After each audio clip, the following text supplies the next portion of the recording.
Good evening, everyone. My name is David Elwood, and I am the Dean here at the John F. Kennedy School of Government. I wish to welcome our speaker, President Cristina Fernandez de Kirchner, to the John F. Kennedy Forum. Welcome, Madam President. You can put on your headphones there. Before I continue, I would first like to acknowledge Ambassador Jorge Gil, there you are, Ambassador of Argentina to the United States. And I'd also like to thank Harvard's David Rockefeller Center for Latin American Studies and the Institute of Politics for all the hard work that made this all possible. Before we begin, before I go into the formal introduction, let me just say a couple of words about freedom of speech and the ground rules here at the John F. Kennedy Jr. Forum. This forum is one of the country's premier places for public discourse and debate. For the last 30 years, we've had presidents and prime ministers, scientists and generals, candidates and ambassadors, artists and academics, all here addressing people like you in the forum. Such events are always engaging, sometimes controversial, but it's at the heart of university values that at the heart of university values is open and civil discourse that's essential to the life of the university and the future of our democracy. And so to ensure that such events are as meaningful as possible, there are just two basic ground rules.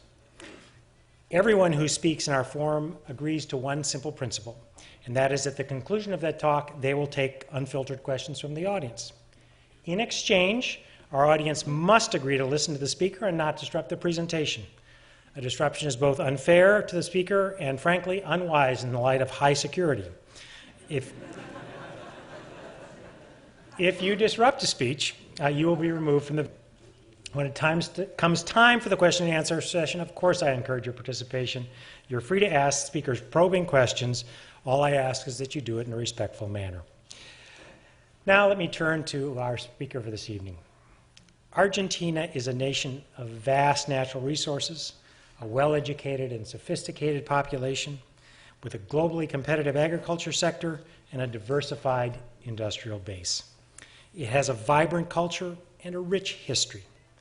The varied and diverse backgrounds of the Argentine people is reflected in the nation's grand architecture, fine cuisine, and positive outlook.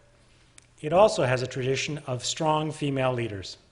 Evita Perón was the nation's first female president. Our speaker is the second, but she's the first woman elected president of Argentina. President Cristina Fernandez de Kirchner's presidential election victory capped a 30-year political career. She was born in the northeastern suburb of La Plata, the cosmopolitan city on the province of Buenos Aires. In 1974, she met her future husband, Nestor Kirchner, at a political rally where they both attended law school at the National University of La Plata and the active student Peronist movement. They married in 1975 and have 2 children. Following the 1976 military coup, they moved to Nestor's native province of Santa Cruz, the largest province in ruggedly beautiful Patagonia region at the southern end of the continent. With Argentina's return to a constitutional democracy in 1983, Cristina and Nestor Kirchner both became actively involved in Santa Cruz electoral politics. Nestor Kirchner was elected in 1987 as mayor of Rio Gallegos, the Santa Cruz capital. Subsequently, he was elected governor, serving 3 terms, and eventually elected president in 2003. Starting in 1989, Cristina Fernandez de Kirchner was elected to the provincial deputy, and she was re-elected in 93. She then went on to serve about a dozen years in different capacities as an elected official in both chambers of the Argentine National Congress, representing the province of Santa Cruz and later the province of Buenos Aires. In addition to her service in elected office, she was a very active First Lady, first husband's administration, traveling as a goodwill ambassador throughout the country. The popular President Nestor Kirchner announced in July 2007 that he would not seek re-election. Then Senator Cristina Fernandez de Kirchner ran as a candidate to succeed him, becoming president in 2007, winning just over 45% of the vote. Tragically, in 2010, her husband and political partner passed away suddenly. It was following this very sad personal loss that Cristina Fernández de Kirchner decided to run for a second term in 2011. This time, she was reelected by an even larger 54% of the vote.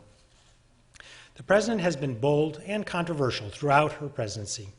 She has maintained and expanded many of the economic policies of her husband, and throughout most of her time as leader, Argentina has reported robust economic growth, often in the range of 8 to 9% a year. Despite the global financial turmoil that led to sluggish growth and a mild recession in 2009, the economic downturn was much less severe in Argentina than almost anywhere else, and rapid growth returned in 2010 and 2011. Unfortunately, in recent months, the economy seems to have stalled somewhat, and inflation has reached into double digits. In addition, the President has created a new Ministry for Science and Technology to boost innovation. In 2012, the World Telecommunication and Information Society Award was presented to the President for her numerous digital initiatives, such as Equal Connect program, which aims to reduce the digital divide across Argentina's educational system with a specific focus on developing digital content. She's expanded social programs, including a universal child benefit plan that, combined with strong economic growth, helped reduce family poverty rates. She supported measures to address the human rights abuses of the past, and in 2010, she signed into law a same-sex marriage, the first Latin American country to do so. At the same time, some of the President's policies have generated considerable controversy.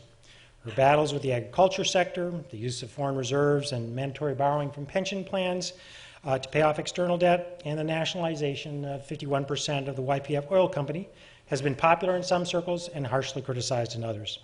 Her relations with the press have been strained sometimes, and her political opponents complain about some campaign tactics. What is clear is that this President fights passionately for the policies and people she champions. It should come as no surprise that she has consistently been placed high on the Forbes list of the 100 most powerful women in the world. Please welcome the Honorable Cristina Fernández de Kirchner here this evening. Welcome, Madam President.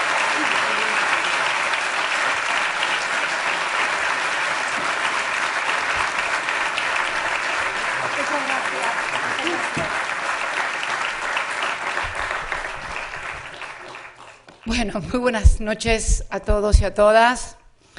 En principio, mil disculpas porque sé que debía haber estado aquí a las 19:30. Cuando fui recibida por el decano me dijo, comprendemos los horarios latinos, pero le dije que no era un horario latino, era un horario neoyorquino, porque fue el tránsito de New York y luego el tráfico aéreo del aeropuerto Kennedy el que me impidieron realmente estar aquí en horario. La verdad que después de la presentación que hizo de mi persona ya casi no debería hablar de muchas cosas porque las explicito muy bien. Una corrección, Eva Perón desgraciadamente nunca llegó a ser presidenta de los argentinos, ni siquiera vicepresidenta, y realmente lo hubiera merecido, y mucho más que yo, por cierto. Y en segundo lugar, algo que me encantó pero que no es cierto, me dijo que había nacido en el 64, sería mucho más joven, nací en realidad en 1953, tengo 59 años y el próximo 19 de febrero voy a cumplir 60 años. Me hubiera encantado que hubiera tenido razón de haber nacido, bueno, estamos muy bien entonces. Realmente muchas gracias en cuanto a las definiciones o a las afirmaciones acerca de lo que ha sido el gobierno o el proceso político iniciado a partir del 25 de mayo del año 2003, en el cual Néstor Kirchner llegó con el 22% de los votos a la República Argentina como presidente en un momento muy grave, de grave crisis institucional, luego del default más importante del que se tenga memoria hasta ahora, ¿no? Porque lo que parecía una cosa impresionante de la Argentina, un default de 160.000 millones de dólares, teniendo en cuenta algunas cuestiones que hoy están sucediendo en los países de la eurozona, tal vez desgraciadamente no seamos dentro de muy poco el default más importante de la historia. Lo cierto es que pudimos remontar toda esa etapa tan terrible de los argentinos que significó la implosión del sistema institucional, que un presidente debiera renunciar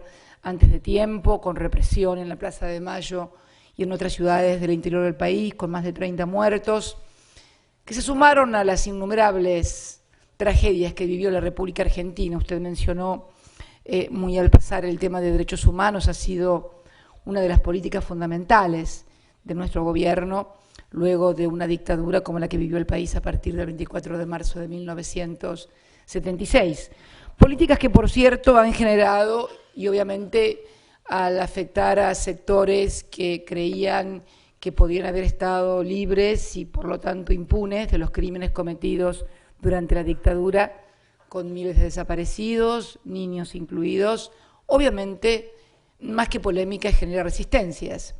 El también redistribuir el ingreso, pese a que el crecimiento ha sido exponencial para todos los sectores, porque en realidad usted mencionaba un crecimiento económico muy importante, que es el más importante de los 200 años de historia argentina, que ahora, obviamente, producto de la crisis mundial, ha descendido. En los últimos 12 meses hemos pasado del 8,9 del 2011 a un 4,8 y a un 2,5 en los primeros 7 meses del año, pero que realmente, bueno, nos lleva a pensar, más que en los éxitos que hemos tenido, en cuál es la situación. A mí me gustaría mucho hablar, sinceramente, ayer presenté la Cátedra Argentina en Georgetown, hablamos largamente de la Argentina, y la verdad es que me gustaría, además de hablar de la Argentina, hablar de lo que está pasando en el mundo, de lo que es la crisis mundial, de lo que es la crisis global, con la que me tocó intervenir el día martes en Naciones Unidas, y también con lo que yo creo que ha pasado de ser una crisis económica para convertirse decididamente en una crisis de carácter político. Y también una tesis de un mundo diferente en el que vamos a vivir y en el que yo creo que ha comenzado una nueva etapa civilizatoria. ¿Por qué digo una nueva etapa civilizatoria? Los conflictos que se produjeron durante los siglos XIX y XX fueron esencialmente entre países o lo que podríamos denominar el mundo de cultura greco-romana, de raíces occidentales. Conflictos durante el siglo XIX que provocaron independencias de colonias, el caso de este país tal vez un poco antes, pero prácticamente sobre el siglo XIX, la mayor parte de los países de Latinoamérica también. Luego, durante la década durante el siglo XX, la independencia de los países africanos, pero en realidad se dio todo bajo una cultura o una concepción, una cosmovisión que venía de la cultura greco-romana. A partir de los hechos que marcaron también un hito y que yo defino como un corte de época, como fue el atentado sobre las Torres Gemelas, somos junto con Estados Unidos los únicos 2 países que sufrimos atentados terroristas en nuestros propios territorios.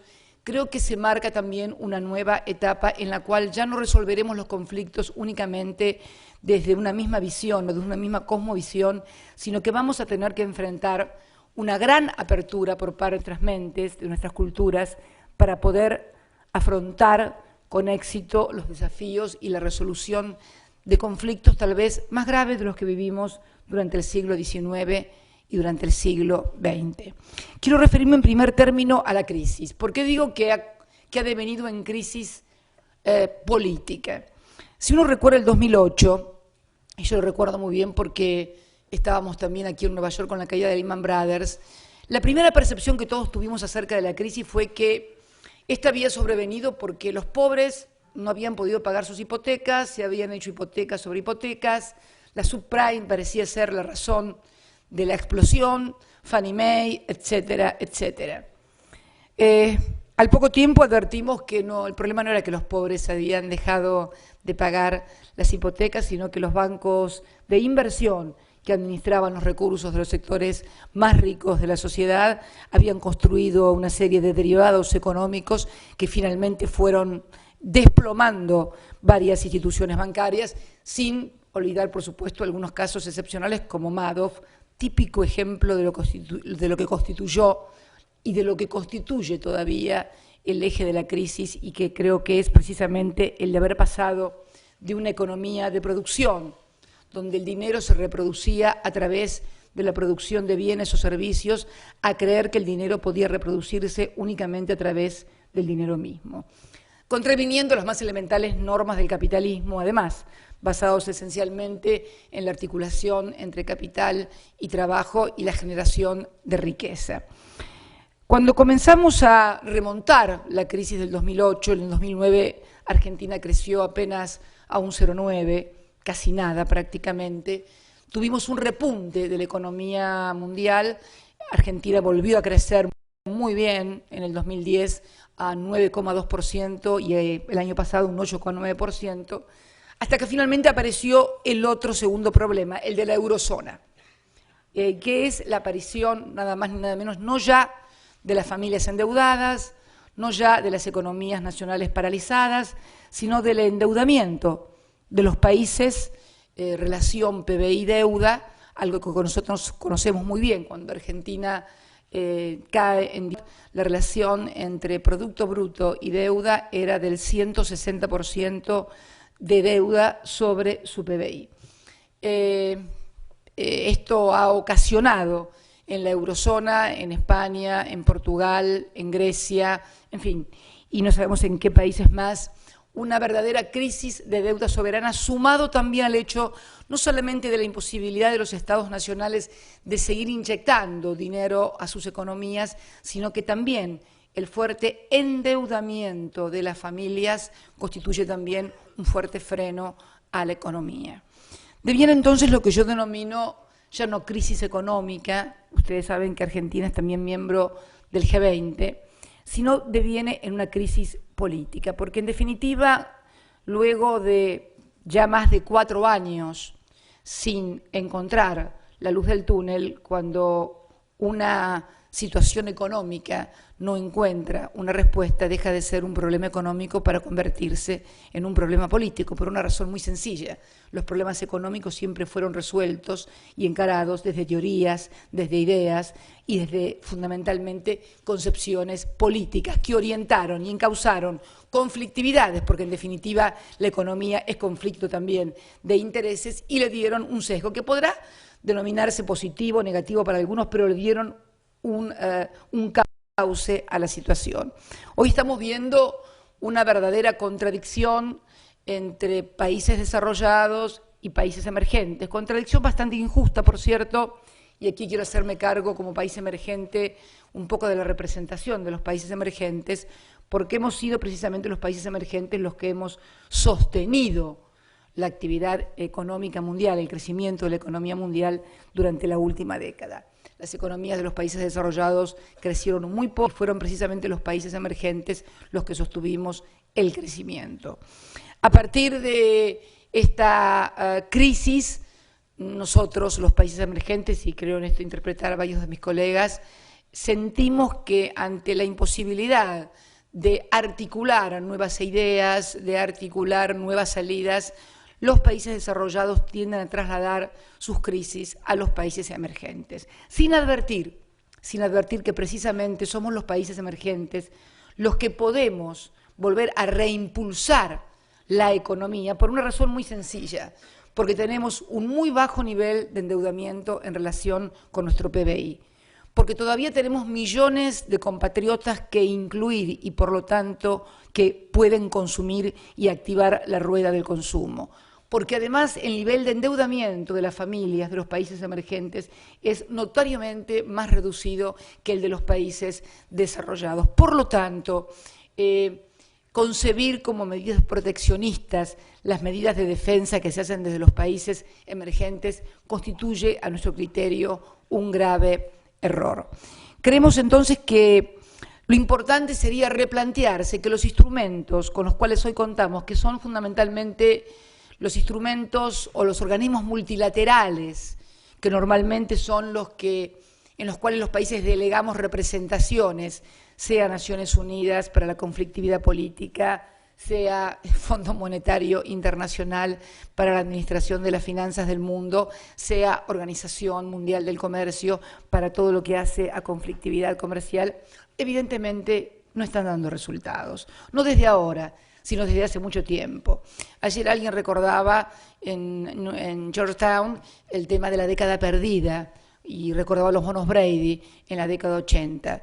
Y yo hice que me permitió una pequeña corrección. En realidad fue década perdida para América Latina, pero para los que tuvieron los bonos Brady no fue ninguna pérdida, al contrario, fue un excelente negocio que terminó hundiendo a las economías latinoamericanas con un peso de deuda externa que sobrevino durante toda la década de los 90. En el caso de la Argentina se incrementó producto de la aplicación de la teoría de la convertibilidad en términos exponenciales. Para los que no, yo creo que todos lo conocen, pero la teoría de la convertibilidad, impulsada por el doctor Domingo Cavallo, tengo entendido que ha dado clases aquí en Harvard,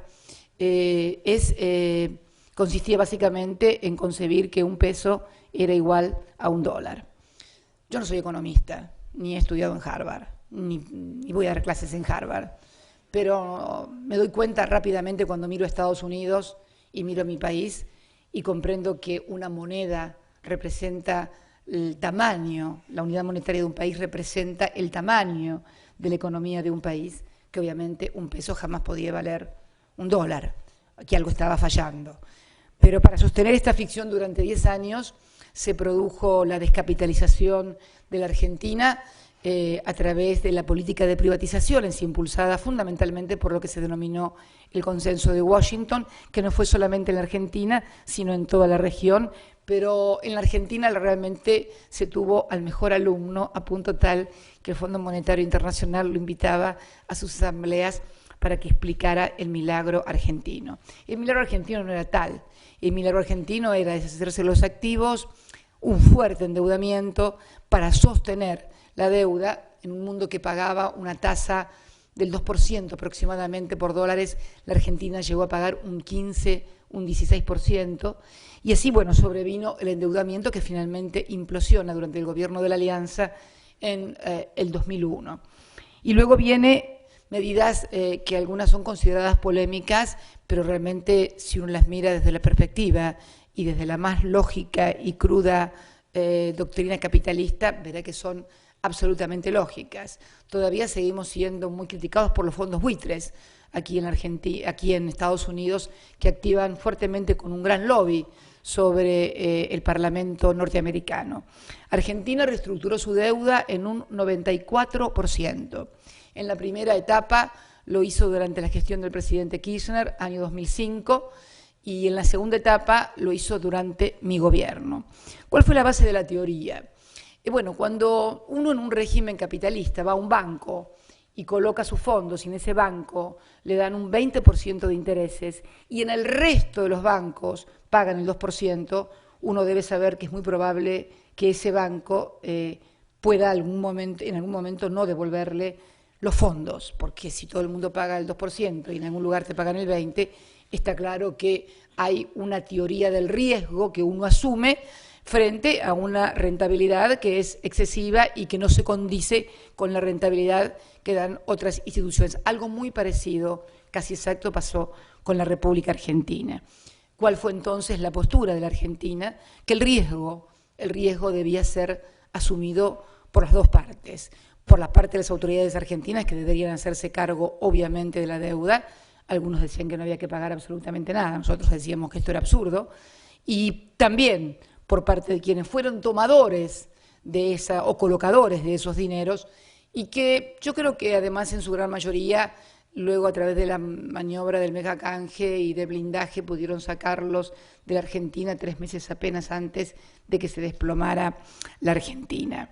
Realmente, inclusive cuando fue la segunda reestructuración, que nuestro ministro de Economía debió recorrer muchos pueblitos de Italia, porque en realidad en la primera reestructuración prácticamente no ingresaron ni Japón ni Italia. Esto significaba que, por ejemplo, era imposible viajar a Italia.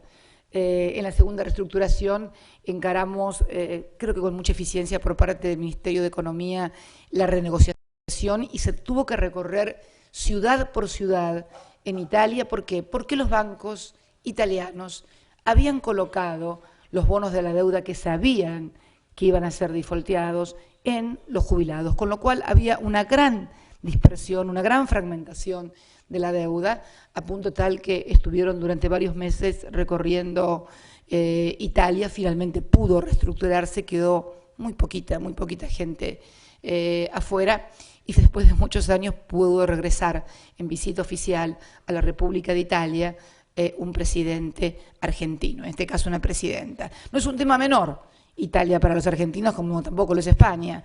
Ustedes saben que la comunidad, si bien somos muy cosmopolitas, como acaba de decir, digamos que la mayoría somos hijos de españoles y de italianos, más allá de que de todas las comunidades.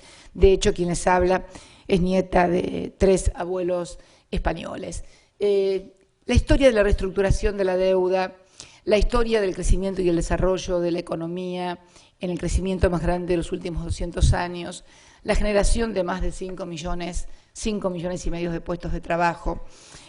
Usted definió como polémica también lo que fue la recuperación de la administración de los recursos de los trabajadores en las famosas AFJP, que también habían sido privatizadas durante la década de los 90. Prácticamente, desde que nosotros hemos retomado la administración de los recursos de los trabajadores, el Fondo de Sustentabilidad de Garantía ha crecido exponencialmente.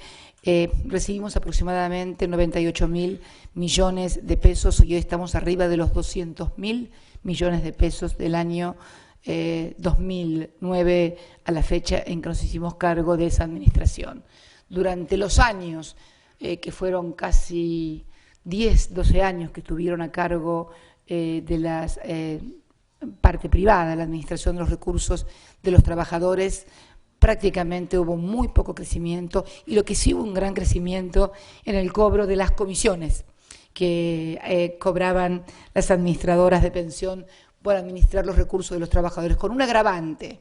Al momento en que decidimos recuperar la administración de las AFJP, el 65% de las jubilaciones en la República Argentina eran pagadas por el Estado Nacional. ¿Se entiende? Se habían quedado con la crema del negocio y el 65% de los jubilados cobraban de parte del Estado, en tanto que solamente los jubilados de muy altos ingresos cobraban de las AFJP. Se dictó además una moratoria que permitió incorporar y duplicar la cantidad de jubilados incorporados al sistema previsional, de modo tal de que hoy la Argentina tiene la mayor cobertura de toda Latinoamérica en materia previsional. El 87% de las personas en la Argentina en condiciones de acceder a un beneficio jubilatorio o previsional tienen ese beneficio jubilatorio y previsional. Y el salario o el ingreso previsional pasó de 150 pesos a 1.000, a ver, alguien que me ayude de mi equipo, secretario legal y técnico, que ahora me fallan los números a esta hora de la noche, pero hemos aumentado más del 1.300%. Hoy la jubilación mínima está en 1.800, 2.000, hemos llegado ya a 1.000, va a llegar a 2.200 ahora, perfecto. Como verán, también generamos, a partir de poder contar con los recursos de los trabajadores, el programa de inclusión social que Bernardo Kliesberg, un cientista social que muchos de ustedes conocerán y habrán estudiado por sus libros, uno de los hombres más prominentes de la Organización de Naciones Unidas, ha catalogado como el programa de inclusión social más importante de Latinoamérica. 1.2 del PBI está destinado a la asignación universal por hijo, que se destina a aquellas familias que tienen hasta 5 hijos y que o bien no tienen trabajo o bien no llegan al salario mínimo vital y móvil al no estar registradas. Salario mínimo vital y móvil de nuestros trabajadores, que también es el salario más alto de América Latina, no solamente en términos nominales, sino en términos de paridad de poder adquisitivo comparado con el dólar. La disminución de la pobreza, la disminución de la indigencia, la igualación de derechos. Usted mencionó la amplitud de derechos que ha significado el matrimonio igualitario, un orgullo realmente siendo el primer país en toda Latinoamérica que tiene esta verdadera ampliación de derechos, de la cual realmente me congratulo. Quiero decirle algo, fue la única ley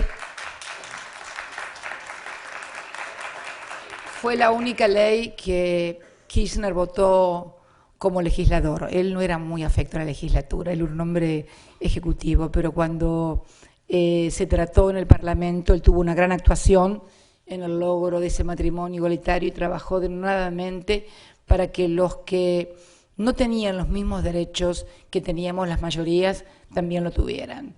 El planteo fue que no le estábamos quitando derechos a nadie, simplemente le estábamos dando derechos a otras personas que carecían de los derechos que ya teníamos la mayoría de los argentinos. Básico y fundamental. Esto también genera resistencia de ciertos sectores refractarios. Es imposible tener un proceso de la densidad y de la profundidad de las transformaciones que se han operado en la Argentina desde el año 2003 y no generar, obviamente, oposición o sectores que están en contra. Ni que hablar en materia de derechos humanos. Hasta el año 2003, quienes habían cometido delitos de lesa humanidad habían secuestrado, torturado y desaparecido. Gente que todavía aún no ha aparecido, seguían en libertad en mi país. Y no era solamente un problema de la Argentina. Yo recuerdo que me tocó acompañar a Kirchner a París en su primer viaje como presidente y nos recibió el presidente de Francia, Jacques Chirac, a quien nadie obviamente podrá catalogar como de izquierdista o un hombre conservador.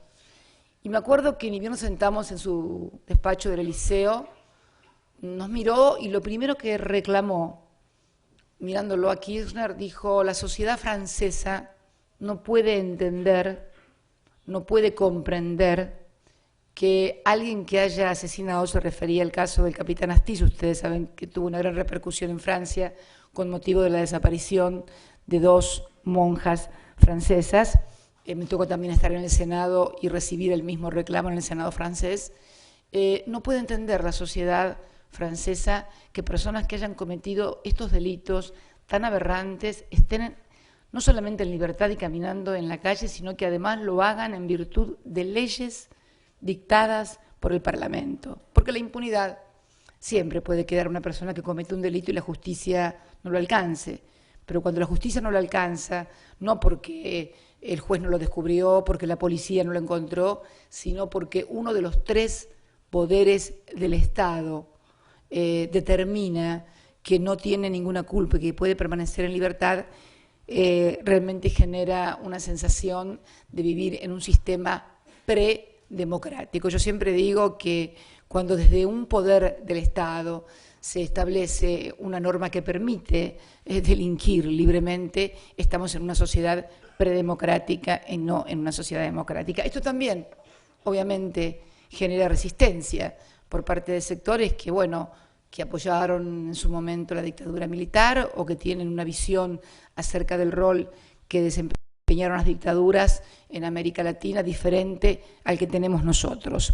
Creo que no es polémica, es directamente una visión diferente acerca de lo que es la condición humana y en qué sociedad y en qué sistema queremos vivir. Y vinculado con esto, vinculado con los derechos humanos, yo hablaba el otro día también en Naciones Unidas cuando recordaba y volvía a condenar una vez más el salvaje asesinato del diplomático estadounidense en Libia, Christopher Stevens, solidarizándose con Estados Unidos y fundamentalmente con su familia. El tema de lo que yo denominaba esta nueva etapa civilizatoria y lo que es necesario comprender, la visión que debemos tener frente a los fenómenos que se están produciendo en el mundo y que muchas veces una percepción o una visión equivocada puede llevarnos a cometer errores. Cuando se produjo lo que algunos denominaron la primavera árabe y que yo creo que rápida, ligera y tal vez ingenuamente creyeron que se trataba de un deseo de occidentalización, por llamarlo de alguna forma, de los países de origen musulmán, los países árabes, en realidad estábamos ante una mala lectura de dichos acontecimientos. Yo creo sinceramente que una de las cosas que tenemos que comprender, y por eso hablo de esta nueva etapa civilizatoria, y lo repetí ayer en Georgetown, que así como ninguno de nosotros nunca va a querer ponerse un chador, yo por lo menos no pienso usar chador, ni tampoco caminar 2 pasos atrás de ningún hombre, y seguramente ninguno de ustedes usar turbante, debemos comprender que hay gente que sí quiere vivir de esa manera y no quiere ni vestirse ni hacer las cosas que nosotros hacemos porque tiene una cultura, una religión y una visión, una cosmovisión diferente del mundo. Digo esto porque esto va a ayudar mucho a comprender el mundo actual y, bueno, lo que parecía una primavera árabe para algunos se convirtió en otoño y yo diría casi en invierno. Esto nos obliga a todos a tener una mirada lo más amplia posible, lo más desprovista de prejuicios y con el mayor grado de apertura posible. Sobre todo lo digo en estos ámbitos académicos donde obviamente podemos discutir, podemos debatir, podemos comparar lo que está pasando en el mundo y al mismo tiempo ver cómo podemos utilizar esto, no desde la visión, desde el choque de civilizaciones que nos proponía Samuel Huntington, tampoco como el final de la historia, que también otro catedrático creyó que significa caída del muro de Berlín, y nos dimos cuenta que la historia no tiene final, porque dialécticamente el final de la historia es una profunda contradicción, pero sí que esta suerte de nueva etapa civilizatoria pueda a nosotros ayudarlos a reformular pensamientos, a reformular teorías y fundamentalmente a adaptar instrumentos, y en eso somos grandes críticos nosotros de los organismos multilaterales, cómo están funcionando, porque yo creo que pueden crear conflictos dentro de nuestro propio espacio común, que es hoy los países que podemos decirnos herederos de la cultura greco-romana, y al mismo tiempo crear conflictividades con países que provienen de otro tipo de culturas. Y creo que la situación económica, además, va a tender a agravar esta cuestión. Cuando yo veo, por ejemplo, que suceden cosas en Estados Unidos que se ejecutan las hipotecas y la gente queda en la calle, los bancos quedan con las casas vacías, la gente queda sin casa o sin trabajo, cuando veo que por allí se hace más hincapié en solucionar los problemas de los bancos antes que solucionar los problemas concretos de la sociedad a través de programas que vuelvan a inyectar dinero en la economía real, en la economía concreta, para volver a activar la economía mundial, veo que estamos realmente equivocando el camino. Nosotros partimos de nuestra humilde experiencia. Cuando decidimos la asignación universal por hijo, no solamente nos movió una sensación de justicia y de equidad, sino también, además de racionalidad económica. ¿Por qué? Porque los sectores de menores recursos, los sectores más vulnerables, son los que normalmente menos capacidad de ahorro tienen. Por lo tanto, todos los recursos que se colocan en los sectores más vulnerables, además de reducir la vulnerabilidad social y dar, en cierta manera, mayor equidad y mayor justicia. La equidad y la justicia sería que tuvieran trabajo y no necesitaran, por supuesto, ayuda del Estado. Es que realmente estamos activando la economía a partir de ayudar a estos sectores. Si además vemos la formidable concentración de ingresos que se ha producido en las últimas décadas. Aquí en Estados Unidos puede observarse claramente un país en donde la clase media era la más amplia, el más amplio segmento. Hoy tenemos que el 1% de la población tiene el 25% prácticamente del PBI nacional y maneja casi el 40% de la economía nacional. La desigualdad también va creando sensaciones de injusticia, desigualdades que también se producen entre los países. Yo hablaba de esta conflictividad que se da ahora entre una suerte de guerra comercial y de monedas entre los países desarrollados y los países emergentes, que tiene que ser superada a través de no dobles estándares, sino de un equilibrio en serio en los comercios. Para darles un ejemplo, los paneles, el panel es un juicio que se organiza normalmente en la Organización Mundial de Comercio, en la OMC, contra prácticas que pueden ser catalogadas como proteccionistas. Cuando uno va a un panel de la OMC, un país emergente, de los 24 miembros, 22 pertenecen a países europeos que tienen subsidios agrícolas y proteccionismos y barreras pararancelarias desde hace muchísimo tiempo.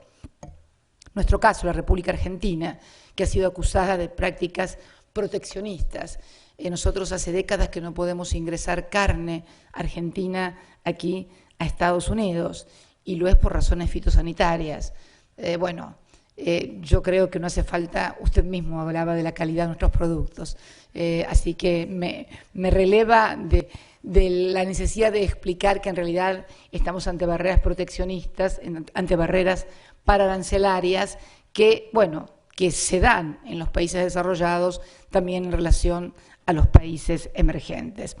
Finalmente, decirles que este crecimiento que ha tenido toda la región de la América del Sur, donde se han incorporado millones, yo quiero hablar no solamente de la Argentina, quiero también hablar de otros países, quiero hablar de Brasil, nuestro principal socio, al que también necesitamos que le vaya muy bien.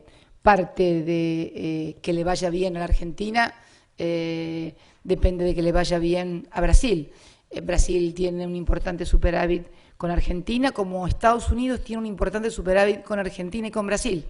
El embajador Argüello es un fatigador incansable cuando trata precisamente de desmontar estos prejuicios y estas barreras que pueden existir en algunos segmentos institucionales de Estados Unidos. Estados Unidos tiene con nosotros un superávit, siendo deficitario su comercio exterior, tiene un superávit cercano a los 4.000 millones de dólares con la República Argentina y 8.000 millones de dólares aproximadamente con el Brasil.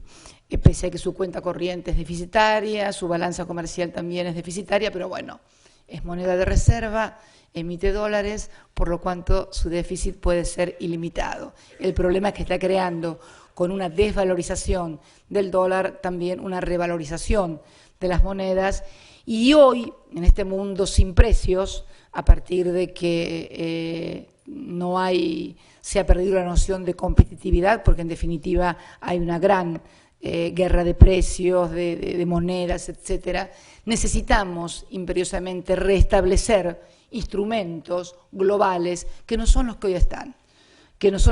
Porque está claro que el Fondo Monetario Internacional no tiene ninguna solución para administrar las finanzas. De hecho, no ha podido controlar las finanzas de las últimas décadas en todo el mundo. La Organización Mundial de Comercio tampoco ha podido finalizar la ronda de Doha porque finalmente no ha habido ningún tipo de acuerdo entre países emergentes y países desarrollados, porque los sacrificios que se nos exige a los países emergentes son muy superiores a lo que están dispuestos a dar en esa ronda de negociaciones los países desarrollados, y ni que hablar del Consejo de Seguridad. Y con el Consejo de Seguridad quiero terminar, porque precisamente la Argentina va a formar parte del Consejo de Seguridad a partir del año que viene, 2013 y 2014. Aprovecho también para decir que por primera vez va a haber una embajadora mujer de la Argentina ante Naciones Unidas, por primera vez en toda su historia, que también es un signo de igualación en los tiempos, en este caso con respecto a los géneros. Pero Consejo de Seguridad que ha permitido que quienes se sientan en el Consejo de Seguridad en carácter de miembros permanentes puedan no cumplir con las resoluciones de Naciones Unidas o violarlas sistemáticamente, como es en el caso de Inglaterra, en relación a nuestra cuestión, a nuestro conflicto sobre la soberanía de las Islas Malvinas, y sin embargo todo el resto de los países que no integran con carácter permanente el Consejo de Seguridad, tienen que respetar rigurosamente las reglas. Porque digo que también el Consejo de Seguridad ha perdido funcionalidad. ¿Qué debería ser el Consejo de Seguridad? El instrumento donde se solucionaran los conflictos en el mundo y no hubiera la conflictividad que, por ejemplo, hoy tenemos en Siria, en Medio Oriente, donde no se puede dar solución a las cuestiones. ¿Por qué? El Consejo de Seguridad nace luego de la Carta de San Francisco y luego de la Segunda Guerra Mundial. Cuando surge la Guerra Fría, el mundo se divide en un mundo bipolar y estaba el temor del holocausto nuclear.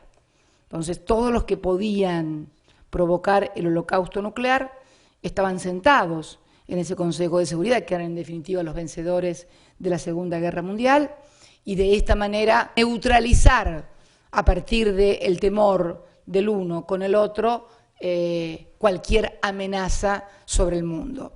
El problema es que los que hoy amenazan en el mundo no tienen lugar ni siquiera en el Consejo de Seguridad, ni siquiera están en Naciones Unidas. El terrorismo global no tiene representación en Naciones Unidas y mucho menos en el Consejo de Seguridad.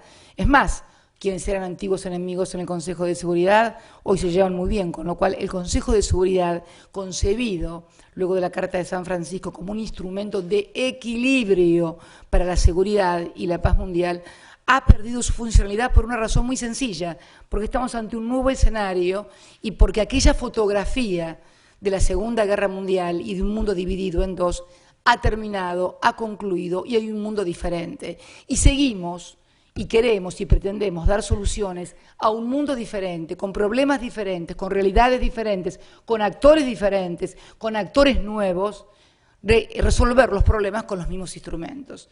Esto evidentemente no funciona y es necesario replantearlo. No pretendemos desde aquí tener la solución porque, bueno, como digo siempre, estaría hablando en otro lugar, seguramente si tuviera la solución para todos estos problemas, pero sí plantearlos como desafíos al intelecto, como desafíos para el debate y para lograr construir realmente una sociedad más justa, más equitativa, más igualitaria entre los países y fundamentalmente también hacia el interior de los países. Yo le agradezco la invitación a la universidad, le agradezco sus palabras. Lo que usted o lo que yo he contado de la Argentina no significa que la Argentina sea un paraíso o Disney World, primero porque no existe Disney World, existe pero en Orlando, es muy lindo, los que hemos estado nos encanta, pero dura un rato, según la cantidad de plata que tengas, puede estar 2, 3 días, 4 días, 5 días, pero indefectiblemente de Disney World te vas, siempre. Puedes irte a una casa más linda, a una casa más fea, puedes tener más o menos plata, pero en algún momento salís al mundo, en algún momento tomás contacto con la realidad. Y evidentemente hoy no podemos hablar de que vivimos en Disney World en ninguna parte, pero de la Argentina del año 2001, de la Argentina del año 2003, sin esperanzas, de la que se vayan todos, lema que ahora podemos leer en las manifestaciones en España o en Grecia, de esa Argentina donde el 25% de los argentinos no tenía trabajo, donde los científicos se iban, donde los jóvenes hacían colas en la embajada española. Yo lo recuerdo muy bien porque salía del Congreso de la Nación, del Parlamento, del Senado, y tomaba por la calle para ir a mi casa, donde precisamente está el Consulado de España.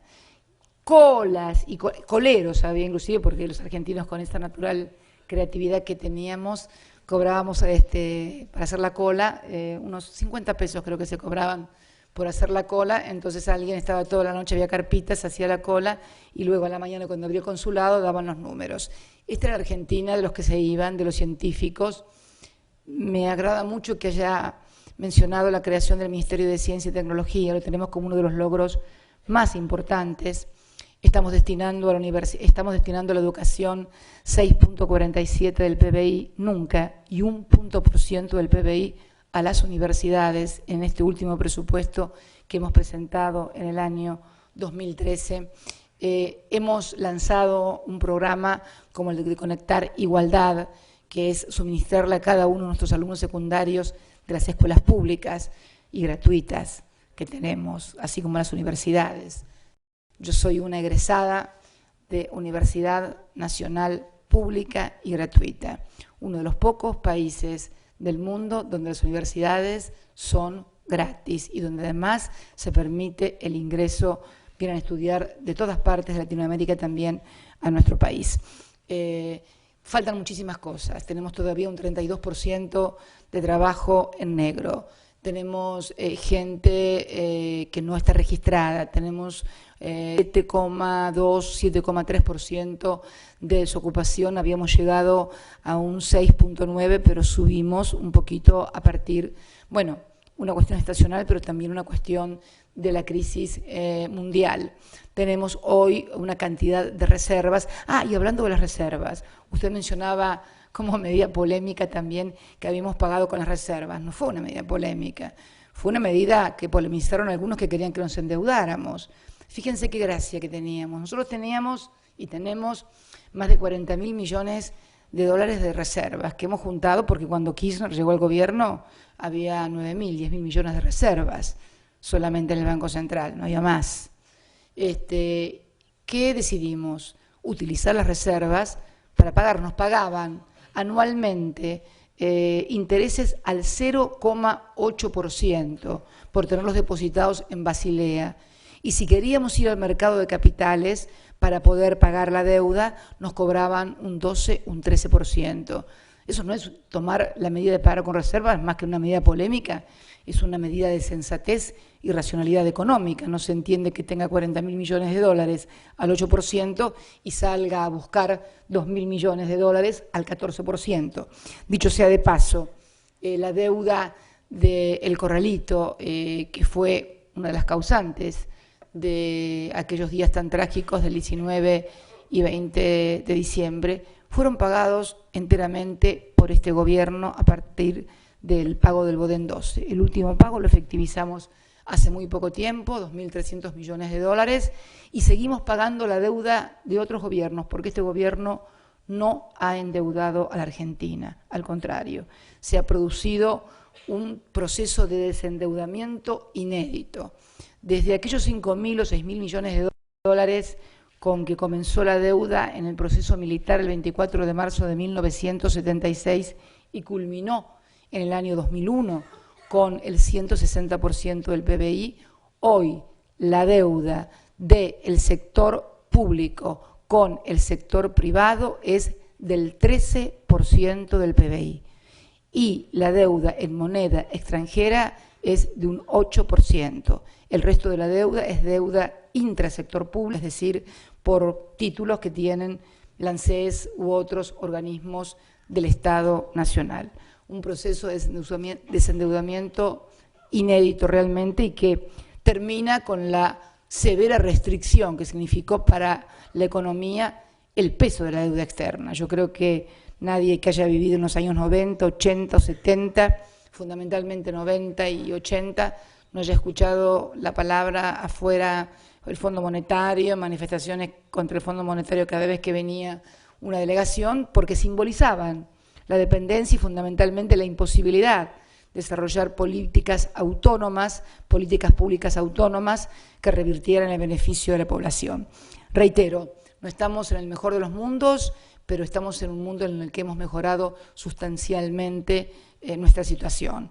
Así por lo menos lo ha entendido la mayoría de los argentinos, porque, bueno, haber ganado luego de 8 años de gobierno con el 54,11% de los votos, revela que una mayoría más que importante del pueblo argentino considera que no es todo perfecto porque nadie vota perfección, pero que hemos hecho una buena tarea, sobre todo porque además de ser un registro muy importante, fue el más importante después de Perón. Bueno, jamás hubiera pretendido sacar más votos que el general Perón, hubiera sido un atrevimiento de parte mía, no me lo hubieran perdonado, me hubieran tratado de heterodoxa, pero realmente es un gran orgullo, luego de 8 años de gestión, haber podido obtener este respaldo y después de las conflictividades que vivimos, porque nos tocó perder elecciones, nos tocó vivir conflictos muy graves, enfrentamientos, diferencias, fundamentalmente, como usted señalaba, con el sector agropecuario a partir de las famosas retenciones móviles. Mire lo que son las cosas. Hace pocos días acabamos de poner retenciones móviles a pedido de los productores de biodiesel, que son un sector agroindustrial, por las variaciones precisamente de los precios internacionales. Pero bueno, esas son etapas superadas, conflictos superados, y lo que es importante es que tenemos que aunar esfuerzos, y a esto no me refiero únicamente a los argentinos, sino a la comunidad internacional, para lograr sobrellevar y superar esta crisis que está convirtiéndose decididamente en política. Pasan de gobiernos, como en el caso de España, del PSOE, y pasan a un gobierno de derechas, como podría ser el de el señor Rajoy, y bueno, y ninguno puede dar respuestas, porque el problema no es ni de derechas ni de izquierdas. El problema es de concebir el crecimiento de un país como el único instrumento posible, y va a hacerlo con equidad, con justicia, y fundamentalmente, yo creo, a mi parecer, va a terminar más tarde o más temprano en una gran reestructuración de deuda por parte de los países, porque no les va a ser posible hacer frente al pago de tal nivel de endeudamiento, más aún con programas de austeridad y de ajuste. Por eso quería no solamente hablar de la Argentina, sino hablar del mundo. Hablar de la Argentina sería como pretender ser lo único en el mundo y no tener ninguna relación de dependencia ni conexidad. Hoy somos un mundo muy interconectado, muy interdependiente, y todo lo que pasa en un lado, de algún modo u otro, repercute en otro lado. Por eso el deseo ferviente de que los líderes de los países que hoy tienen graves crisis y que han sido responsables, en definitiva, sus dirigencias, de no haber advertido lo que venía, bueno, encuentren el camino y la solución, y estén más dispuestos a escuchar nuevas recetas, nuevos caminos, nuevas estrategias y nuevas políticas. Resulta muy difícil que los mismos remedios que causaron la enfermedad curen al enfermo. Está claro que hay que cambiar o de médico o de remedio, o de ambas cosas al mismo tiempo. Muchas gracias, y bueno, y ahora sí, escucho atentamente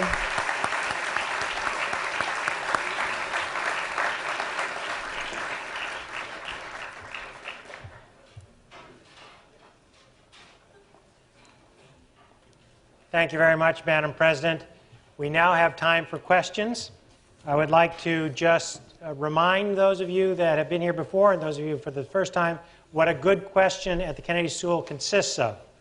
First, you start by identifying yourself. Second, it is short and contains one thought. That means one question. And third, your question ends with a question mark. So with that, I'd like to start right here. Hola, mi nombre es Mariana Felgueira Rizzo, soy de Argentina, estudio acá en la Kennedy School, y bueno, este es un año muy importante para nuestros compañeros estadounidenses, pero también para todos los que estamos estudiando en la Escuela de Gobierno, porque son las elecciones de presidente de Estados Unidos. Entonces mi pregunta es cómo cree que puede impactar eso en nuestro país, los resultados. ¿Y son también elecciones en el centro de estudiantes, puede ser? Sí, exactamente. A ver, o sea, mañana muy importante es la votación. ¿Así hay votación? ¿Cómo es eso? A ver, me interesa porque fui estudiante, quiero que me cuenten. Tenemos la segunda vuelta. ¿Se puede preguntar? Sí. ¿Puedo preguntar? Sí, Sí, puedo preguntar, gracias. Bueno. ¿Cómo es? Tenemos la segunda vuelta. ¿Acá hay segunda vuelta? Sí, segunda vuelta. Como nosotros, ¿no llegaron nadie llegó al 50? Nadie llegó al 50, estamos ahí cerca. ¿Y vos sos candidata o algo? Sí, soy candidata y capaz tenemos 2 presidentas de Argentina la misma semana. Bueno, buena suerte para las elecciones. Bueno, ¿qué pregunta? Yo no sé si responder... Es una pregunta comprometida porque temo que alguien diga que me inmiscuyo en política interna. Estoy acá como presidenta de la República Argentina. Sinceramente me parece impropio y no es porque no me anime a decir algo. Los que me conocen saben que me animo a eso y a mucho más. Pero no No me parece, sinceramente, apropiado opinar en vísperas electorales. Tengo mi pensamiento y todos imaginarán cuál es. Todos imaginarán cuál es. Yo los dejo librado a su imaginación, no es que quiera evitar la respuesta, pero creo que corresponde que así lo haga, lo entiendo como responsabilidad. Fundamentalmente, si estuviera acá Cristina Fernández de Kirchner, senadora, por ejemplo, o sea que representa un sector político y no representa un país, opinaría sin lugar a dudas. Pero quien está hablando es Cristina Fernández de Kirchner, representante de la República presidente de la República Argentina y representante de los 40 millones, de los que me votaron y de los que no me votaron, de los que me quieren y de los que no me quieren. Así que tengo que pasar la pregunta y esperar el 6 de enero. No, el 6 de noviembre, perdón. El 6 de enero son Reyes. Next question right up here. Mi nombre es Jorge Mazal, soy estudiante acá en la Kennedy también, argentino también. Y la pregunta es, ¿por qué países como Chile, Brasil, Colombia y Perú pueden crecer y generar desarrollo económico sin cepo cambiario y sin inflación y en la Argentina no podemos lograr lo mismo? Bueno, en realidad el cepo cambiario es un título mediático. En la República Argentina, a diferencia de lo que sucede en Colombia, en Chile o en Brasil, es el segundo país en dólares después de los Estados Unidos. Después de Estados Unidos, el segundo país en dólares es la República Argentina. El Estado norteamericano estima que entre 1.300 y 1.700 dólares por habitante frente a Brasil, por ejemplo, que solamente tiene 6 dólares por habitante y es la quinta o sexta economía del mundo. O sea, no hay ningún cepo cambiario, por otra parte. Simplemente el mercado de cambios tiene aproximadamente 120 rubros para adquirir dólares. El problema que hemos tenido es que durante la última elección en la que yo resulté electa, que fue también doble vuelta, saben que instalamos el sistema de internas abiertas, obligatorias y simultáneas para todos los partidos políticos, como es aquí en Estados Unidos, tuvieron lugar en agosto. Entre agosto, septiembre y octubre, producto de fuertes rumores, intencionados por cierto, difundidos por medios que decían que luego de mi elección en octubre íbamos a devaluar, se evaporaron del Banco Central, compraron del Banco Central los argentinos 4.768 millones de dólares para atesoramiento, es decir, para ahorro en dólares, cosa que no sucede ni en Chile, ni en Colombia, ni en Brasil.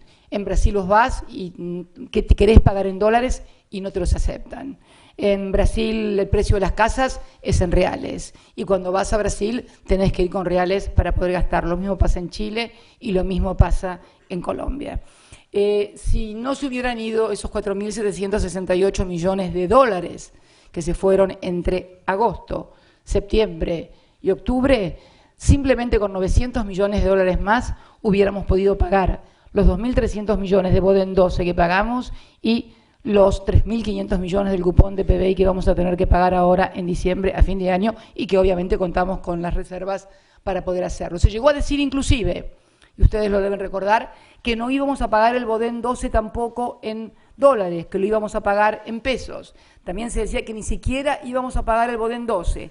Todas maniobras especulativas contra el valor de la moneda, bueno, para beneficiar a un pequeño sector, porque en realidad el sector que compra dólares estadísticamente del 100% de los argentinos es un 12%. Por lo tanto, no hay cepo cambiario. Si tú quieres, sos importador y necesitas, o sos un productor y necesitas dólares, en el mercado único de cambios hay más de 120 conceptos por los cuales se pueden comprar dólares. Se eliminó el de atesoramiento que permitía a una persona física o jurídica comprar por mes sin ningún ni objeto, nada más que para ahorrar en dólares 2 millones de dólares por mes. Esto no sucede en ninguno de los países que vos decís. Es más, ¿vos sabías que en Brasil no se puede hacer depósitos en plazo fijo en los bancos en dólares?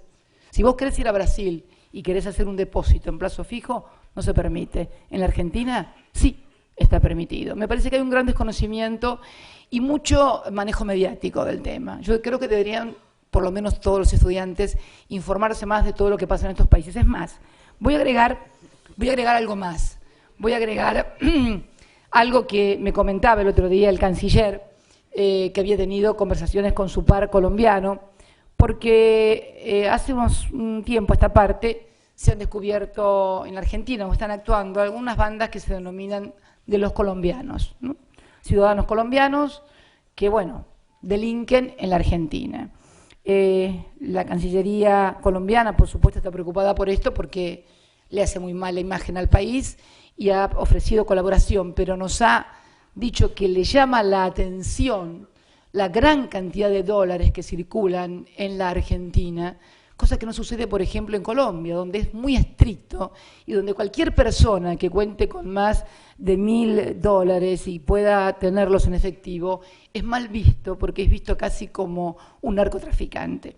Yo comprendo que la Argentina tiene una fuerte cultura en el tema de los dólares, fundamentalmente a partir del 24 de marzo de 1976, cuando se hizo la ley de reforma de entidades financieras y comenzó un proceso de desindustrialización muy grande del país y se puso mucho acento en lo financiero y no en lo productivo. Y la etapa de la convertibilidad, los 10 años en los cuales había dólares, pero bueno, lo tenían algunos y durante muy poquito tiempo, porque después no tuvieron dólares ni pesos.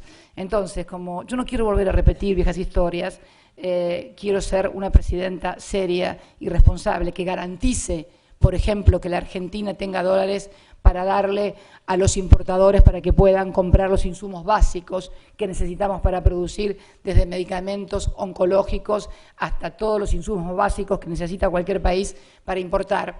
Como tengo que además pagar la deuda que tuvieron o formaron otros gobiernos, tengo que pagar, acabo de decir, un cupón de 3.500 millones de dólares a fin de año, más los par y discount, que es deuda que viene ya de los años 90. Tenemos deuda de los años 90, deuda de los años 80, tenemos deuda del año 2001, tenemos los bodenes, bueno, tenemos un menú de deuda y lo que es curioso, ninguno de esos instrumentos fue generado por el gobierno, que es el que está pagando con dólares esas deudas. Entonces, obviamente, como presidenta, me veo en la obligación de cuidar esas reservas. Y los argentinos que cuentan con posibilidades, obviamente, comenzaron que no se podía viajar y cosas. Todos sabemos, a ver, que aquí en Estados Unidos y en cualquier país del mundo, para viajar es necesario tener una tarjeta, por una razón muy simple. Aunque hayas pagado en efectivo el hotel, tenés que dejar tu cupón firmado, porque si no, no te reciben a ningún hotel. Yo creo que hay, al lado de esa cultura que se formó de los dólares, y que no culpo a nadie, yo también tenía un plazo fijo en dólares. O sea que no estoy culpando a nadie, yo también soy argentina, pero realmente hoy, además de ser argentina, soy presidenta de todos los argentinos. Entonces tengo que cuidar de todos, de los 40 millones, aún de aquellos que muchas veces, sin darse cuenta, contribuyen a generar un camino económico o salidas económicas que finalmente terminan impactando en todos. Y yo me acuerdo de la época en que todos podían viajar, todos, un grupo de la sociedad podía viajar, porque había otro que fue cayéndose del esquema productivo. Los piquetes no nacieron en el 2001, los piquetes nacieron en 1995 en la Patagonia, cuando no había trabajo. Entonces, hay que tomar en cuenta que todas estas medidas tienen que ver, esta medida fundamentalmente, que no es cepo cambiario, porque cepo cambiario sería algo así como que nadie pudiera utilizar dólares. Y la otra cuestión que también tiene que ver con la economía en blanco, porque creo que hay algunos que se enojan mucho es porque tal vez no puedan justificar de dónde sacan los dólares que tienen o el dinero que tienen. Tenemos también un problema grave en eso. O sea, si querés comprar dólares y además no querés decir de dónde sacaste la plata, no querés pagar impuestos y que te querés ir afuera, y el país va a durar muy poquito con gente que haga, si los 40 millones quieren hacer esto, el país dura muy poquito. Entonces, yo entiendo por ahí que pueda haber alguno enojado. Es imposible contentar a todos, pero mi obligación como presidenta es manejar el país concibiéndolo como un todo y cuidando de que funcione para la mayoría de los argentinos. Creo que pueden viajar muy bien. Vi un montón de argentinos en Las Vegas alentando a Maravilla Martínez, que me pareció fantástico. Vi también argentinos que están aquí. Bueno, tú eres argentino, estás acá. Problemas de dólares no debes tener. ¿No es cierto? Vos tampoco tenés problemas de dólares, es Argentina. Pues es la cantidad de argentinos que ni siquiera podrán llegar a la Universidad de La Matanza. Nunca. A la Universidad de La Matanza. Vos tenés la suerte de estar estudiando en Harvard. ¿Te parece que podés hablar de cepo cambiario? ¿No te parece un poco injusto con el resto de los argentinos? Yo creo que es un poco injusto con el resto de los argentinos. Pero para todos los argentinos. Pero bueno, es mi concepción. Right up here. Buenas, me llamo Martín Molina y soy venezolano. Y mi pregunta es... Venezolano, ya sé de dónde viene. Encuentro venezolanos en todas las universidades que me preguntan. Mi pregunta es... Ya sé, me vas a preguntar de Chávez. No. Ah, bueno. Vas a ser más original entonces. Está bien. En vista de los constantes ataques que medios, intelectuales y periodistas específicos, no necesariamente opositores, sino críticos, han recibido durante su gobierno, ¿usted cree que existe la pluralidad de ideas y la libertad de expresión en Argentina? Oye, te costó...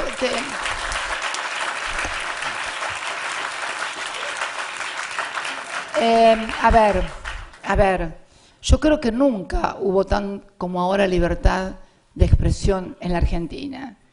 A ver, en la Argentina nunca podía haber pasado, por ejemplo, lo que pasó aquí en Estados Unidos cuando una periodista del New York Times fue presa por no revelar la fuente cuando denunció que la esposa de un embajador era de la CIA. Se la llevaron presa por no revelar la fuente, periodista del New York Times. Esto en mi país no podría haber sucedido jamás. Primero porque está la Constitución que contempla la protección de la fuente. Segundo porque basta leer con cualquier diario o escuchar cualquier canal de televisión lo que dicen de cualquier dirigente, fundamentalmente de esta presidenta o de miembros de su gobierno. Y fue esta presidenta precisamente la que envió al Parlamento la ley para precisamente despenalizar a todo aquel periodista que estaba penalizado por calumnias e injurias, o sea, si alguien decía algo y se le hacía un juicio por calumnias e injurias y resultaba condenado, no solamente podía ser condenado civilmente a resarcir con una indemnización, sino que además podía ser encarcelado. Esta presidenta envió al Parlamento y el Parlamento lo aprobó, la despenalización de calumnias e injurias, de modo tal de que cualquier periodista pueda decir lo que se le da la gana de quien le venga en gana. De hecho, lo hacen todos los días y realmente yo creo que, sinceramente, te vi leer la pregunta, seguramente no tenés buena memoria para recordar lo que me querés decir, pero realmente creo que hay mucha libertad en la Argentina, en serio. Y vos lo sabés, Right over here. ¿Qué tal? Soy Juan Maquieira, de General Pico, La Pampa. En primer lugar, le quería agradecer por estar acá, por esta oportunidad única de hacerle preguntas. Y muchas cosas uno tiene ganas de preguntar, voy a hacer una de todas esas. Mucha gente, no sé si mucha, hay gente en su gobierno o en el Congreso que viene hablando mucho de una posible reforma constitucional para que usted pueda ser reelegida por tercera vez. De hecho, hubo una protesta, en mi opinión, grande, no sé qué opina usted, hace poco, entre otras cosas, oponiéndose a eso en Buenos Aires y en todo el país. Y la pregunta concreta es, porque usted no se ha expedido sobre el tema, ¿usted quiere ser reelegida por tercera vez y quiere reformar la Constitución para eso? Mira, no se trata de lo que yo quiero, sino de lo que yo puedo o debo. Y en realidad es una cuestión abstracta porque la Constitución no permite mi reelección como presidenta. O sea, va más allá de lo que yo quiera o deba. En mi país se discuten muchas cosas. Se discuten si puede haber reelección, si no puede haber reelección, si hay que reformar la Constitución, si tiene que haber un sistema presidencialista, si tiene que haber un sistema parlamentarista, si hay que legalizar el aborto, si no hay que legalizar el aborto, si los jóvenes de 16 años tienen que votar, si no tienen que votar, si hay que despenalizar o no el consumo de drogas. Se discute, en la República Argentina se discute, pero no es responsabilidad de esta presidenta una reforma constitucional, ni deseo de esta presidenta una reforma constitucional, porque no depende de mí. Como nunca dependió tampoco de ningún partido, porque salvo en el caso de la reforma del 49, todas las reformas constitucionales, fundamentalmente la reforma del 94, no fue hecha por un solo partido, fue hecha por dos partidos. Mira vos, el peronismo había ganado muy bien las elecciones en el año 91 y 93. Sin embargo, no tenía los 2/3 y necesitó del concurso de otro partido, la Unión Cívica Radical, para lograr la reforma del 93. La Constitución, al exigir mayorías agravadas de las 2/3 partes de los miembros, o sea, no solamente de los presentes, de los miembros de cada Cámara, ha sido muy sabia. Por eso creo que se quiere instalar una discusión que puede existir en determinados sectores de la sociedad, pero que no es competencia de esta presidenta. Right here. Muchas gracias. Mi nombre es Manuel, soy de El Salvador, y como un latinoamericano estudiando en Harvard, quizás algunos opinen que no tengo derecho a hablar, pero siento que tengo la obligación de preguntar.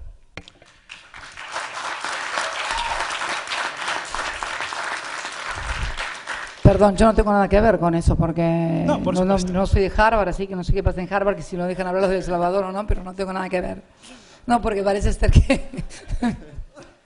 Adelante, por favor. En base a su última respuesta, teniendo usted el peso y la estatura política e internacional que tiene, Gracias. ¿cuáles son sus planes una vez usted se retire de su cargo en el 2015? Mira, después de lo que me pasó en mi vida personal, me he acostumbrado a no tener planes. Si vos me hubieras dicho qué podía pasarme a mí como mujer, te agradezco lo de dirigente con estatura internacional y que me lo diga un salvadoreño. Me gusta más que me lo diga un salvadoreño que me lo diga un argentino. Muchas gracias. Pero la verdad que me he acostumbrado a no planificar. Porque en realidad cuando yo soy muy creyente y me he convertido en más creyente todavía, y creo que hay una frase que pinta lo que siento verdaderamente, y que es: si quieres ver sonreír a Dios, cuéntale tus planes. Y lo viví en carne propia. Yo jamás podría haber pensado que me iba a pasar lo que me pasó, y me pasó. Y eso me dio una comprensión de la vida, no solamente desde lo personal, sino desde lo político, que los grandes planificadores, esos grandes estrategas, esos que dicen va a ser tal cosa, va a ser tal otra, va a ser esto, va a ser lo otro. En realidad, mira, yo creo que la vida se vive cada día y siento que vivo cada día como si fuera el último. Y también que gobierno como si fuera el último, y lo hago con toda la intensidad y con toda la fuerza, como si fuera la última cosa que tuviera que hacer. Lo aprendí a partir de mi experiencia personal, por eso ya no planifico tanto como lo hacía antes. Gracias. Right up here. Muchas gracias, señora presidenta. Mi nombre es Lynn y yo soy de los Estados Unidos, pero viví 6 años en Argentina. Lo que yo quisiera preguntar es, entiendo que usted no es economista, como nos dijo, pero quería saber cómo se explica el aumento de su patrimonio de 2 millones de pesos a 79 millones de pesos en 8 años. Mira, en realidad no sé dónde sacas esas cifras, pero no ha sido así. Ha habido denuncias en mi país acerca de estas cuestiones, no solamente para mí, sino para muchísimos otros funcionarios, muchísimas otras personas. Y la verdad que la justicia lo ha determinado. Yo toda la vida he tenido una determinada posición económica que no fue desde que llegué a la presidencia. Esto lo sabe, no sé cuánto tiempo viviste en Argentina, pero todo el mundo sabe que siempre he ejercido la profesión libremente. Mi estudio jurídico era uno de los más grandes y realmente puedo dar cuenta de todos y cada uno de mis bienes, y de hecho lo he hecho a través de pericias y de cosas que me he visto obligada a hacer, como cualquier ciudadana, que es, en este caso, una ciudadana como en nuestro país. Los funcionarios públicos tienen la carga, es el único país del mundo donde se produce un delito con inversión de la carga de la prueba. No sos economista, vos sos economista, ¿no es cierto? No. Ah, bueno, yo soy abogada. Y en cualquier lugar uno tiene que, es inocente hasta tanto es declarado culpable. El único lugar, el único delito que no es así es en el caso de enriquecimiento ilícito en caso de un funcionario público.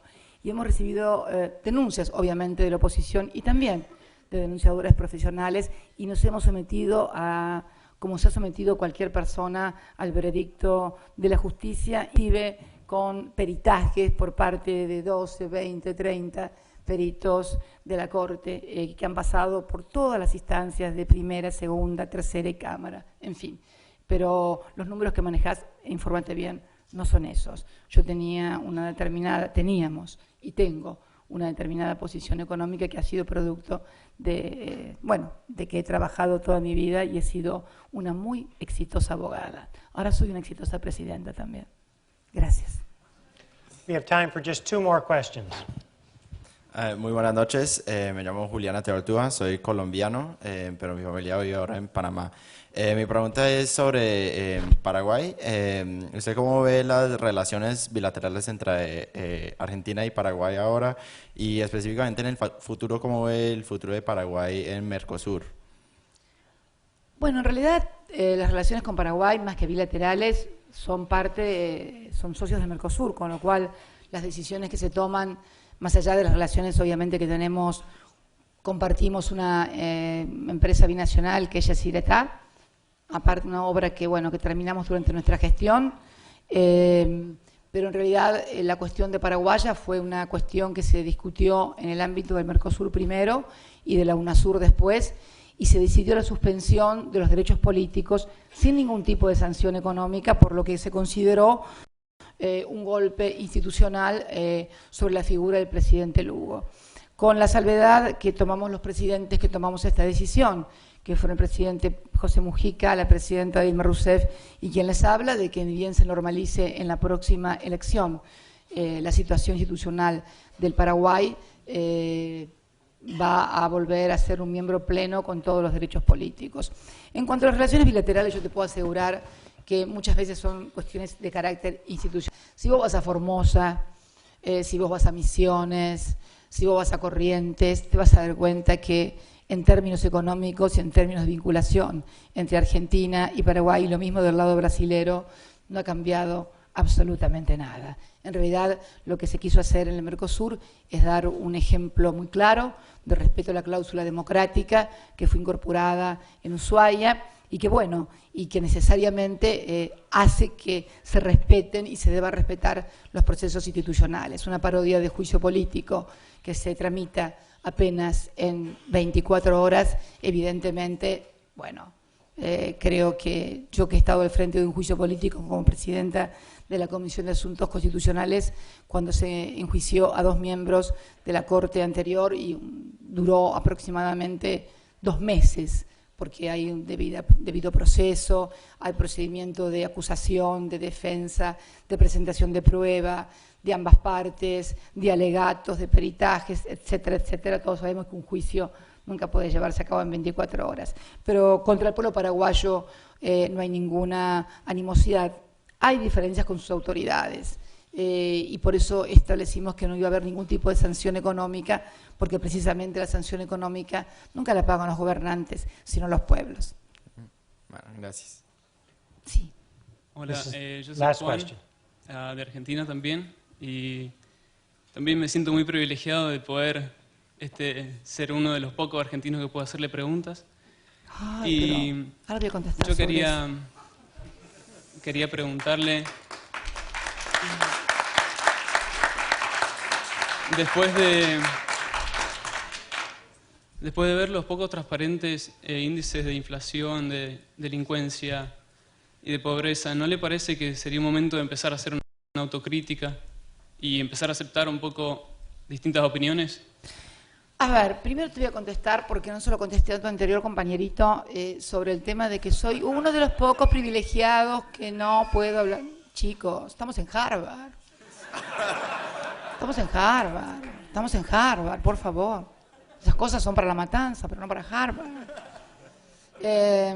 Esta frasecita, soy uno de los pocos argentinos privilegiados. Mira, será porque están acá en Harvard y no se enteran. Yo hablo con millones de argentinos, pero hablo con millones de argentinos en los 20.000 actos a los que voy. Hablo con periodistas en Formosa, en Córdoba, en donde me encuentran. En realidad creo que, yo no sé dónde han sacado esto de que no hablo, realmente parezco muda, no es así. Habla mucha gente conmigo. ¿A vos te parece que si la gente no hablara conmigo, yo hubiera sacado el 54% de los votos? ¿Hubieran votado una muda o una que nunca hablaron ni hablaron con ella? ¿No les parece? Son chicos inteligentes, tienen un nivel académico. Yo creo que no pueden repetir monocordemente lo que escriben 2 o 3 periodistas que además... A ver, vamos a empezar a hablar un poquito en serio de lo que está pasando en Argentina en materia de medios de comunicación, que han dejado de ser medios de comunicación para convertirse en medios de oposición.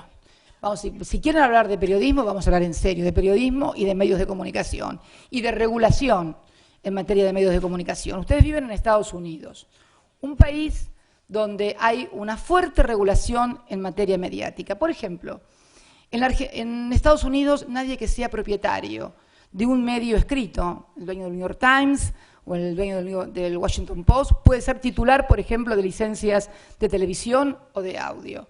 Mucho menos ser el único dueño de la única fábrica de papel de diario. Y además hay un determinado número de licencias que pueden tener en materia de radios, en materia de televisión o en materia de comunicación. Hace 3 años exactamente, y esto creo que la Escuela de Leyes y la Escuela de Gobierno es algo muy importante, yo les pido ahora a todos ustedes, levanten la mano los que saben si se ha sancionado o no una nueva ley de medios en la República Argentina. ¿Alguien? Los que saben si se sancionó una nueva ley de medios. No, pero quiero que levanten un poquito más alto la mano para que pueda verlos, los que saben. Bueno, saben muy poquitos, evidente. Yo te voy a explicar. Ah, ¿vos sabés? Ah, vos también sabés. Bueno, en el año 2009 se sancionó, se van a cumplir 3 años de la sanción de la ley de medios, que establece que no puede haber más de 24 licencias de cable y un número de, creo que de 4, no recuerdo, de frecuencia abierta. Y realmente hay hoy en la República Argentina una gran controversia porque el monopolio mediático que existe en la Argentina, que no solamente controla fábrica de papel de diario obtenida durante la dictadura, que además controla muchísimos diarios, se niega a cumplir una ley sancionada por el Congreso desde hace 3 años, con medidas cautelares, y bueno, finalmente la Corte ha fallado y ha determinado que el 7 de diciembre tiene que estar desinvertido, porque obviamente no se pueden tener 240 licencias de cable y 9 licencias abiertas, porque obviamente hay monopolio. Y si hay un lugar, y esto se llama la Escuela de Gobierno Kennedy, si hay algo que ha caracterizado a esta sociedad, es ser una sociedad con normas muy antimonopólicas y antitrust.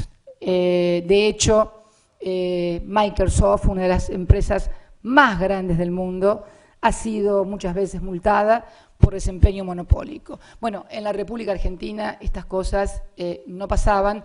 La ley de medios se sancionó además con una participación nunca vista. Como se ve que muchos no la conocen, quiero explicarles que es la primera ley que se envía al Congreso luego de realizar un anteproyecto. Yo presenté un anteproyecto que además tampoco fue un anteproyecto que realizara yo, fue el de la Coalición Democrática, que agrupaba a numerosas organizaciones no gubernamentales, sindicatos, universidades, intelectuales, que formularon un anteproyecto de ley. Este anteproyecto de ley se discutió en más de 25 foros, universidades, sindicatos, a lo largo y a lo ancho del país. Se hicieron inclusiones, modificaciones, y finalmente se mandó el proyecto de ley al Parlamento, que resultó aprobado por amplias mayorías que no solamente fueron de mi partido, sino también de partidos de la oposición, que establecía determinadas cláusulas de adecuación para precisamente evitar los monopolios, que en realidad es lo peor que le puede pasar a una sociedad, que un solo sector económico, porque además el periodismo ya no es como lo ejercía Benjamin Franklin o Mariano Moreno a la luz de las velas. Hoy todas las empresas son empresas económicas. El periodismo, que nació fundamentalmente como un ejercicio político, lo eran los revolucionarios franceses, que uno puede ver todavía en París la imprenta en donde producían su diario. Lo era Benjamin Franklin, que tenía el diario La Gaceta, uno de los padres de los Estados Unidos. Lo era Mariano Moreno, periodista fundador de La Gaceta comercial, donde también era periodista. El periodismo nació precisamente como un instrumento político. A partir de la mutación en grandes concentrados, conglomerados económicos, no solamente en nuestro país, sino en todas partes. Ustedes habrán escuchado del escándalo de Murdoch en Londres, en Inglaterra.